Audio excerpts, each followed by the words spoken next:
free, I think it's like 90 days. So you're coming up on it. Yep. I think it could be 6 months, but I believe it's every 90 days that you go in and you reset your password. And the fun part is you can only use so many of your previous ones. So if you have like a common two or three that I use, these are like my three go-tos. If you don't, then you have to reset it again.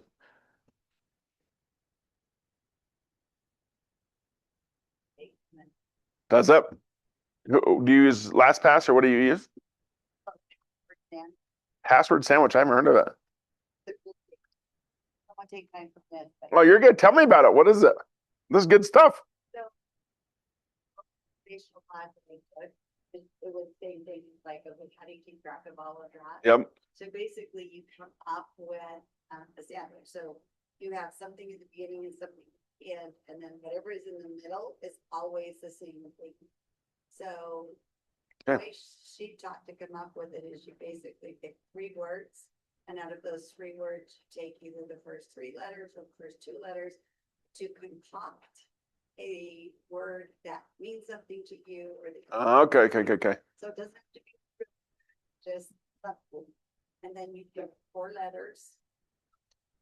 And then out of those, the word at the first, put in 2 special characters. In between the first and second, and then second and third? It doesn't matter. Okay. Just make but 2 special characters. So if there's an O, you can make it, or an A, you can make it a half sign. If there's an E, you can make it a 3, whatever you can, but whatever it is. So your word with 2 special characters in it, 4 numbers, and then anytime you go, so that's your sandwich, right? That's your middle. Yep. So anytime you go to a website, so let's say MLS, I know it's Utah real estate.com. Yep. I use MLS. Okay. So the beginning for this one is always a capital M, then my sandwich, and then a capital S at the bottom. Oh, okay. Change my password. That's where I add a 2, a 3, 4 at the end, so I know which one. Oh, okay. So, okay. Anyway, my butt. Yeah, no kidding. Have you found that that's pretty helpful? It is. Yeah. Very strong password. Yes. Yep. That's awesome. I definitely was not that smart when I picked mine. I mean, I was, okay. Yes. Yeah, no kidding. Okay, how many, just so I can get a feel, how many of the 4 of you have done a CMA yet? I tried to do a CMA, didn't feel confident. Okay. Perfect. Okay. What about you 3? You don't have access yet, so have you guys done a CMA yet? But didn't look like it was working very well. So you might have an issue, like actually getting things to come up on the internet. Got it. Okay. Probably just getting user Okay. error. I can show you. So I used to kind of give you a little bit of background about myself, just so you know why I chose this class. I got into real estate from my dad. My dad was a real estate appraiser. And he was he was an appraiser, I want to say in the 70s. Maybe, yeah, is when he started. He owned his own business. What ended up happening is that when he owned his own business, it was him and his partner. His partner did commercial appraising. So my dad was an appraiser. You had the other guy, the business partner, who was an appraiser, and each of them had, if you can imagine, like the tree, my dad here, the business partner here, and then they had 10 appraisers or so underneath them. And so real estate's kind of always been something that's been discussed in my family, dinner table talk, all of that, right? Something that we've always discussed. And then came the point when I got into high school where I was showing a little bit more interest. How many of you have looked at an appraisal? Okay, a couple of you, 2.5-ish. So with an appraisal, a typical lender they have guidelines that they want to see. right? So I'm working with, let's just pretend that Stacy and I are working together. Stacy's my client. Stacy wants to go buy a house. We find a house for $500,000. We write an offer for $500,000, $500,000. And then what, right? At that point, what ends up happening is what? What happens after you get you're under contract and you're ready to go? Obviously, you do your home inspection, right? And there's documents you'll need to get. But what happens is Stacy's already been in communication with the lender. The lender wants to say, hey, I don't want you to be underwater. I don't want to be underwater because if you, Stacy, quit paying your loan, what happens, right? The bank will get it, they'll foreclose on it, they'll get it back. And let's say that the home's really only worth 400 and they gave you 500,000. Well, guess what? So you quit paying your mortgage 3 or 4 months later, all of a sudden they evict you and off you go and they change your locks, throw all your stuff out on the front lawn. And then what, right? That's where lenders started hiring appraisers. They want to know if I'm going to give you $500,000, is the house worth $500,000 or more, right? So if an appraisal comes back more than what you're under contract for, that means you did a freaking good job for your buyers, right? That means they're walking into instant equity. That's when your clients are like, oh my gosh, yes, gives you a little bit more credibility to know what you're talking about. I just helped a client purchase a home. We closed almost 2 weeks ago. It was the first week of the year. And we closed and their appraisal came back and they had 15 grand in equity, instant equity, which is cool, right? Meaning, hey, we bought it at 420. The appraisal came back at 435. And so everyone feels really good about it. So what happens is that back to my growing up story. So when I was in high school, that's where I wanted to learn more about the actual appraisal process.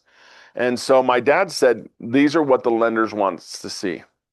They want to see the home, if you can, and every home's different, right? But if it's a very standard house, the appraiser or the lender wants to see the home is within 1 mile, 1 mile radius. So if you found a home, and I'll show you how to do it, and the MLS will do a 1 mile radius around that house. And that'll pull all of the homes that match that criteria within that mile. Man, it's cold down here. Usually my hands don't get cold. Anyway, so they want to see it within a mile. They want to see that the home has sold within the last 6 months.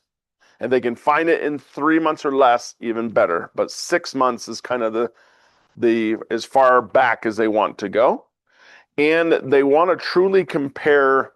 We're trying to compare Granny Smith apples to Granny Smith apples, if that makes sense. Not Gala apples to Granny Smith apples or oranges to apples, right? We're trying to find it as exact of a comparison as possible. And what I mean by that is that you're going to find some CMAs that you do that is completely dumped, right? Looks like some hoarders lived in it. The carpet is completely mangled and smashed. There's dents in the wall and scratches, and the paint's in terrible shape. Let's say the roof needs to be replaced. You can just tell this house has just been, shall we say, loved. And so what happens is that as an appraiser, our job was to try to find exact matches, apples to apples, right? And so what we're going to do today is we're going to go through some scenarios. I'm happy to go through if you guys all have scenarios. If not, then I can find a CMA that I can think of and we can go through. But you're trying to find something that's exact. And so as I became, through high school, my dad said, "Okay, I want you to input the sketch into the MLS or into the report." The sketch essentially is what an appraiser does. They'll go out to the home and they'll measure the footprint of the house. So they'll say like this wall right here, and I don't know any other jogs on the outside of the house, but an appraiser will come and they'll measure the outside of that wall. Does that make sense? Back in the day, they used to have you use a tape, which was always interesting if you're by yourself to do it, because a lot of tapes back then didn't go that far. And then they started coming out the laser measures, that was a game changer because you don't need anybody. You get to sit here, put your your laser measure from here, hit that wall, and boom, it'd be like, okay, it's 16 feet. And you write 16 feet down. And then it would be, okay, what's this little jog here? Okay, it's 5 feet back, 12 feet over, 5 feet back. Does that make sense? And so he'd written it down on a piece of paper. And then I'd go in on the computer and say, okay, I got an 18-foot wall here, 5 feet out, 12 feet over. Anyway, I draw the outside of the home, and that all of a sudden the program would kick out how many square feet it had, right? And obviously, if it was like a second story or third story, you're not going to go on the outside and measure that, right? So they'll go to the inside of the home and measure it. That was something that I did in high school. I would upload the photos. So as he would take pictures of all the comparables, take pictures of the home, I would take the photos and put them into the report. I loved it. It was like, man, this is, because you get to see everything. You get to see cool houses, right? You get to see some dumps. You get to see some average houses, some really beautiful houses. You get to see a lot of the cool stuff.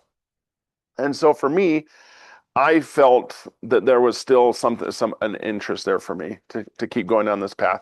And so as soon as high school ended, I then started going through, and just so you guys know, an appraiser here in Utah has 3 classifications. So the very bottom one, the very entry level, is an appraiser trainee. They're a licensed trainee. You have to be licensed to become a trainee. So you become licensed, you do that, and after you become licensed as a trainee, then it's so many hours, so many appraisals you have to do. Then you become licensed, and then you become certified. Kind of like a journeyman and so on in the electrical and the plumbing world, as you work your way up. Well, I was a licensed trainee. I was working on my real estate license, or sorry, my license to get licensed as an appraiser. And that was about a year or so worth of time. And I was also going to school full time. Became licensed and was working towards becoming a certified appraiser. When you're an appraiser, you see a ton of different homes. You're constantly looking at comparables. You're constantly trying to figure out, again, that Granny Smith apples approach, trying to find exact comparisons. And not always are you going to find an exact match, but you can try to get as close as you can. And so, for instance, let's say that you're trying to find something that is a 6,000 square foot home a block away from here. Okay. I don't know about you guys, but a 6,000 square foot home a block away from here is not a normal size house, right? Most of these houses, single family houses back here, are probably like 1,800 to 2,000 square feet, give or take, right? Some ramblers with a basement, some split entries with a basement. Do you guys know what split entries are? Yep. So say that again. If you see one, you need to build 70. Yep. So you walk in, and it's a half a flight up or half a flight down. That's a split entry. Does everyone know what a rambler is, or a ranch? Some people call it. Yes. Do you know what it is? No. So a rambler is what is typical called. Some people call them ranch, but they're what a lot of appraisers here call them is rambler. Where if you're looking from the street and you're looking at the house at the front door, there's one level. Now it could have a basement, so that's called a rambler with a basement, right? So you got 2 levels. But from the street view, that's what they count, is from where you're standing in the street. Because some people that don't know what they're talking about, if you're looking from the street view, it looks like a rambler. But then you go to the back of the house, I've seen some houses have 2 basements before. So if they're looking from the back of the house, looking up, they're like, oh, this is a 2-story house with a basement. That's not reality. So you always look from the street view. You're always looking at it from that angle. Then there's multi-level homes, or tri-level. Do you guys know what that is? Have you guys ever seen those? They were really popular also in the 90s and early 2000s. Those are essentially, when you get there, you go to the front door. Typically, you walk up like 5-ish stairs, and then you open the door. You have a living room, a kitchen, and a dining area on that level. That's it. And then you go down a half a flight of stairs, and you'll have your family room behind the garage. And you might, depends on the layout, you might have a laundry room and like a half bath or a 3/4 bath. And then back to the kitchen. So you go back up half a flight of stairs to the kitchen, then you go up another half a flight of stairs. Again, these are like 7, 8 stairs, right? You go back up another half a flight of stairs, and that's where you'll find your master bathroom, 2 bedrooms, and additional bathroom. And most of the time that's built over the garage. And then some of them have a basement and some have a second basement. So it just depends. So again, a multi-level means that there's a half a set of stairs everywhere you go in this house. And there's also a reason why builders don't build those anymore, because people just don't love stairs traditionally. They don't love going a half a flight of stairs everywhere they go. And so that's primarily why you see nowadays where a builder will build a 2-story with a basement or a rambler with a basement. And then if the water table is really high, let's say they're down by the lake or down by the rivers, something like that, then they'll just do what's called slab on grade, which means they'll just do a concrete, right on top of the soil, right? And then sometimes they'll do a crawl space. But crawl spaces are one of those tricky things that I don't think people love, but they tolerate because it can provide additional storage. There was a home, getting off topic here, but to give you an idea, there was a home that I was selling. Are any of you guys familiar with Spanish Fork? Yeah. So down by the high school, Spanish Fork High School, there's a neighborhood called Spanish Fields. Spanish Fields was made by, oh, I'm losing the name of the builder. They built a ton of them, and they're all very similar. Anyway, it's the same guy that owns the motorcycle restaurant, Salisbury Homes. Yeah, Rick Salisbury. Thank you. So they built a ton of these. My client bought it, lived in it, and for the multiple years that they were there, they occasionally, depending on the type of year we had, if it was wet, they would have some water in their basement. And it was always there, right? They had a pump, and they were just kind of like, oh, yeah, it comes and goes. I'm just like, man, that would not be fun to constantly have a river in your basement. Anyway, so as I'm going through all these details, that's where you want to find exact matches if you can.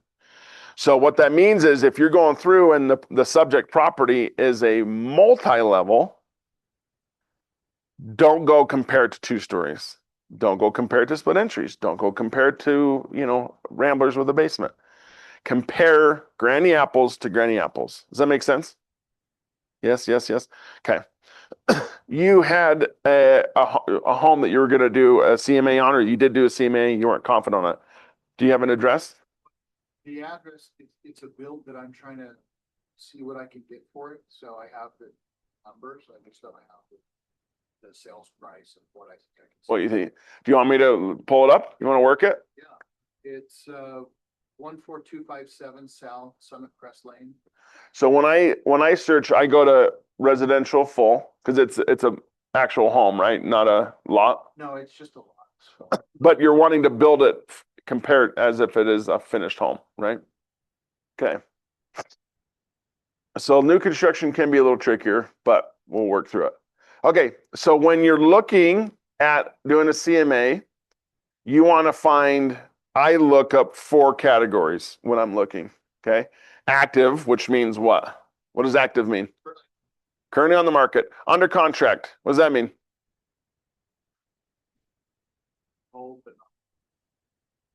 Okay, yep, they're doing their due diligence. There's a buyer that's buying it. They're trying to see if they want to go down that road, right? So that's under contract, okay? So we're going to choose active, under contract. Do you guys know what backup means? Yep. Yep. So maybe they got to sell their house first, the buyers, right? Meaning we're under contract. Again, I took Stacy out. Stacy's buying a house, but Stacy has a home to sell first. She loves your house. She can't afford it yet, but when she sells her house, then she can afford it. And so she writes you an offer and says, hey, I want to buy your house. You say, great. But she says, I need to sell my house first. And you're like, I love it, but I don't love it. I love that you have an offer. I love that we have a buyer, but you're not really, as Dean says, you're not really a buyer until you are. Does that make sense? And so in that regard, she's needing to sell her house to get ready. So the seller will say, hey, I'm going to try to find other buyers. I'm willing to keep showing it on the market. And so that's what backup is we're looking for another offer, a backup offer, okay? and obviously sold. The sold is probably the most crucial because that's what an appraiser, that's what the lender is going to want to see is how many comparable sales do we have to compare it to. Active and under contract are nice. That could be, hey, the house is worth 500. All these people are asking 600, but we all know that it's probably worth 500, right? And so these others I don't ever do because they're really garbage in this scenario. They don't do much for you. So active, under contract, backup, and sold, okay? Okay, what kind of home is it? Is it a two-story? Is it a Rambler? It's a Rambler with one basement. Okay, so I choose Rambler Ranch, okay, since that's the style of home it is, okay? List price, sales price, I don't get into doing that yet, okay? I'm scrolling down. And for those that didn't see, I went to search, and then I went to residential, full, and then that's what got me to this page. If you're going to be doing land, you can do the same thing, okay? I spend probably 95% of my life here and maybe 5% in my land area. Commercial, not very often. I'm not a commercial agent, but I'll still do it. Same thing with farm and multi-unit. I just don't use those a ton because I try to go where most people are going to post these for sale. Okay. Okay, so let's scroll down so you can see the rest of the info. Sold date. Do you guys think that's important? Why can I not see my? New build, probably within 365. Okay. So why am I not able to click? Am I blind? Do you guys see that, right? There's no box? It's weird. Yeah, so that's kind of an explanation. Sold date means and refers to the date of which the real estate purchase contract has been fulfilled. That is weird.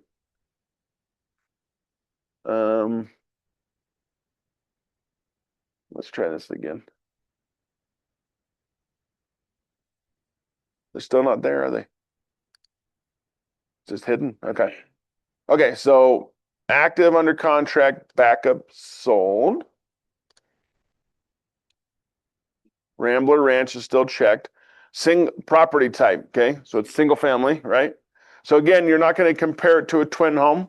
Definitely it's not mobile, not recreational. I don't even know what recreational means, to be honest. I don't ever use that. Townhome, townhouse, or condo, okay? So choose the right one. The rest of that doesn't apply just yet. Sold date. So I actually, what I do is I actually leave that off. But then what I do is I come down here to number of days back. And then that's where I'll type in. Again, typically I go 6 months, which is 180 days. In this scenario, he's asking to go back 365. So here's the thing when you're doing a CMA. When you can always narrow your search results down. Does that make sense? So again, back to the mile radius.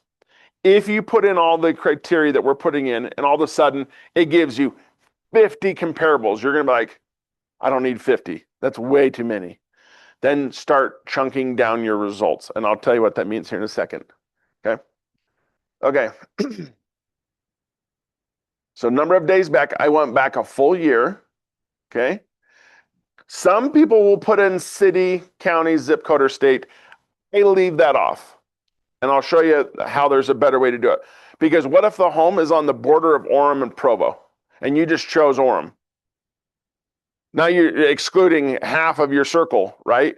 So that's why I leave county, because there's homes in, you choose anywhere, Bluffdale. Well, some of it's, might be in the Lehigh and Saratoga, maybe, or Riverton or whatever. And so it just kind of depends, right? Do you guys live in Utah or Salt Lake County? Okay. Utah. Okay. Let's try to get close to where we're talking about. Subdivision, quadrant, zoning. If it faces, these are north-south coordinates, house number, leave all this off. Again, we're trying to make your circle as big and as generic as possible at this point. ADU, same thing, short-term rental, leave all that off. Okay. This is where you start to play in the sandbox a little more. Okay. You're built. You said it's brand new. I haven't started building it yet, so I'm trying to figure out price. Okay. So what I'll do is I usually will go back to start about 5 years.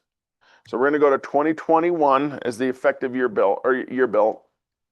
Leave the 2 off. Okay. How many square feet is it? Or would it be? Up and down, it's 4554. So total. So in this instance, what I would do is I'll go 500 square feet smaller and 500 square feet bigger than the subject. Okay. So he said 4,500 square feet. So I'm going to do 4,000 square feet on the low end, 5,000 square feet on the high end. Okay. I do built, standing, under construction, and to be built. The reason I'm doing that, because it's new construction. If it was not new construction, if it was like a 25-year-old house, I would only do built standing. Because you're not going to compare a 25-year-old house to a home that's under contract or sorry, under construction, or a house that's, you know, maybe going to be built one day. Okay.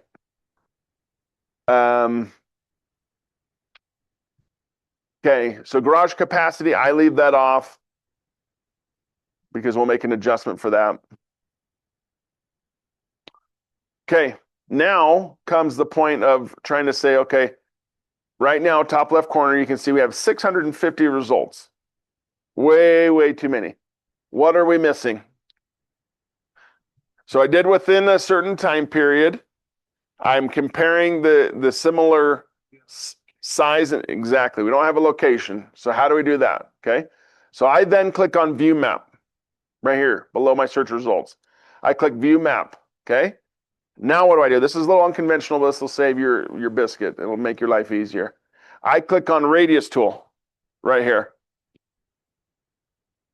So radius tool, set radius / location. And this is where you can change what I was telling you. Where's that set radius location? Yep. We're gonna go radius at a half mile. I do a mile. So I start wider and then I'll hone it in.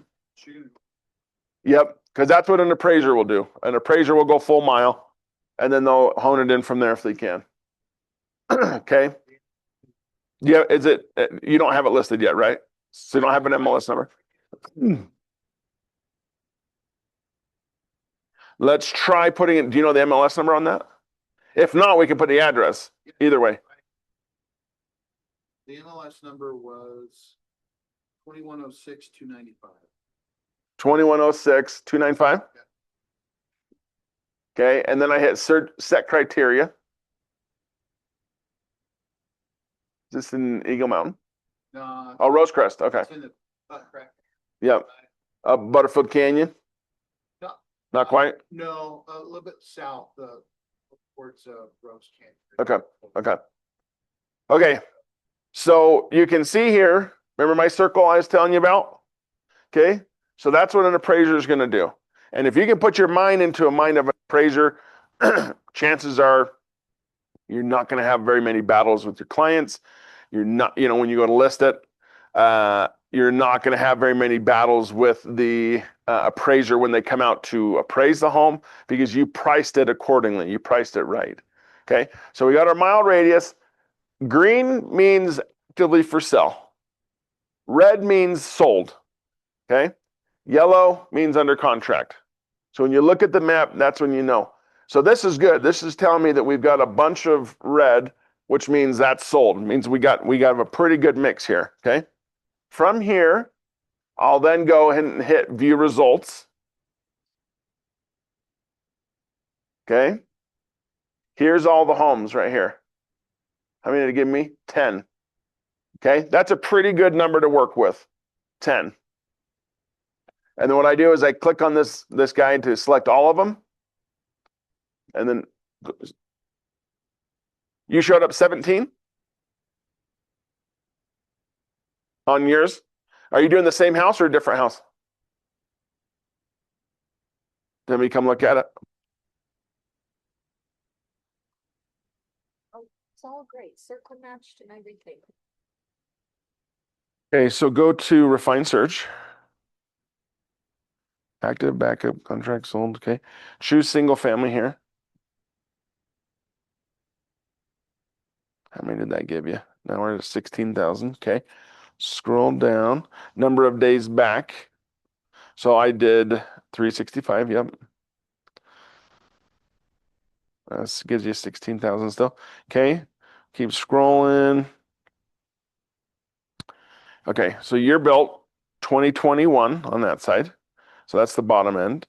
Square feet, 4,000, and then 5,000. And then built standing. I clicked on all three, yep. Okay, now narrowing it down. Okay. I don't think we clicked on anything else, right? Okay, scroll up a little bit. Now hit view results, or sorry, hit view map. Okay, now do your radius. I don't know, sometimes it's finicky. Yep. 1 mile. The 2106 295. Boom. Yep, so now you got your 10. So now you hit view results. So if you can get it around a dozen, which is 12, right? That's a pretty good mix. That's a pretty good number. So now I selected all, top left corner in the black. You're gonna select all of your choices. Okay, from here, you're gonna, next to this drop down, you're gonna click on CMA report. Does everyone see that?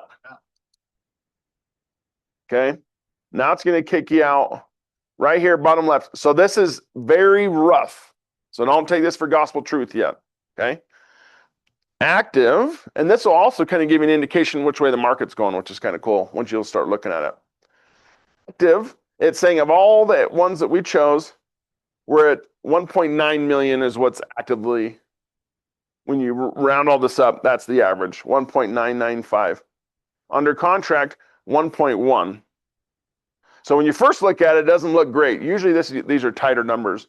What this means is actively for the same property, similar properties, 1.9, 1.1 under contract means we listed here and we actually are only getting here for it. But again, we're gonna hone this in a little bit.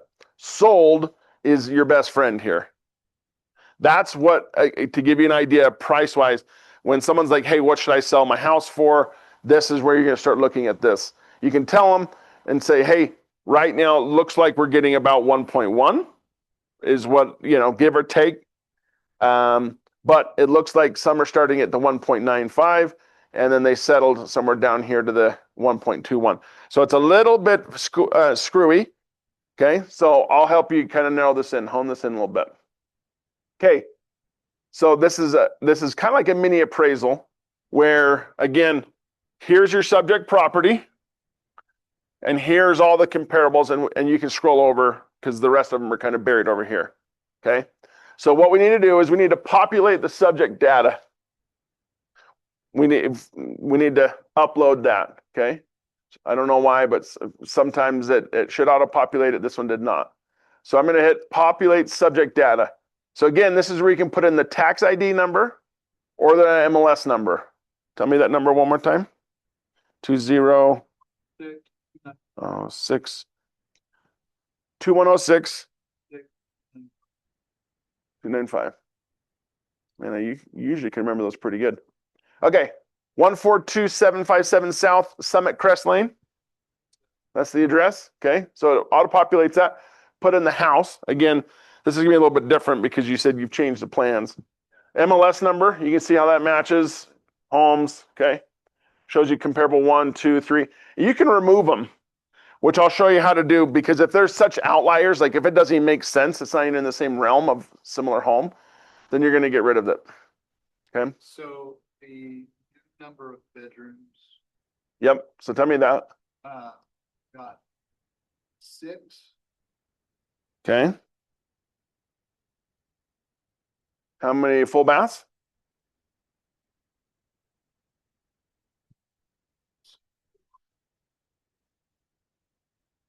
Okay. No, okay. How many half baths? Okay. You said it's a two, you said it's a Rambler? Okay. How many square feet on the main? Okay, so that's what these mean.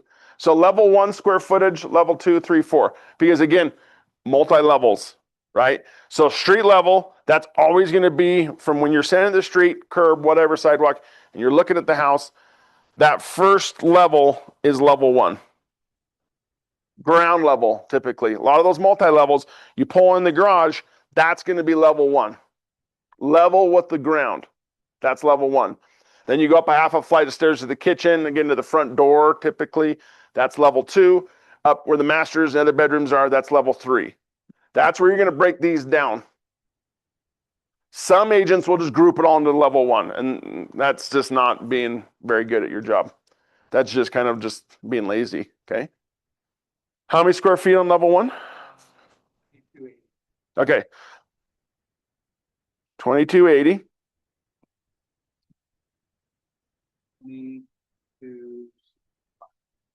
So it's a little smaller. So that tells me 2280 versus, do you guys see there's a 15 square foot difference here, right? That tells me there's probably like a bay window or there's something that's a little bit of an overhang. Well, do much work, but it is like, don't count like the furnace room. Why not? This is not finished. So we have, good point, So it's the exact same footprint, so you could put 2280 on both. which I will. And then based on square footage, that's where you change that. Does that make sense? Okay. But if you're wondering why aren't they the same, sometimes that's what that means is that there'll be an overhang. Does that make sense? Like a bay window, like in the living or the dining area where the kitchen table is. A lot of them have like, you know what a bay window is? Where there's kind of like on a 45-degree angle, and then there's maybe a door or windows or something. Does that make sense? It's a little bit of a overhang. Yep. Okay. It's like a bay window. Sometimes, like in my house, I have my second story where my master bathroom is. You can, if you're out in the back of the house, you can see it. There's like a foot bump out, just to make the master bathroom a little bit bigger. Anyway, okay. So good point. So basement square footage. Are you going to finish the basement? Okay. Not the furnace room. Why not? Like, why aren't we finishing it?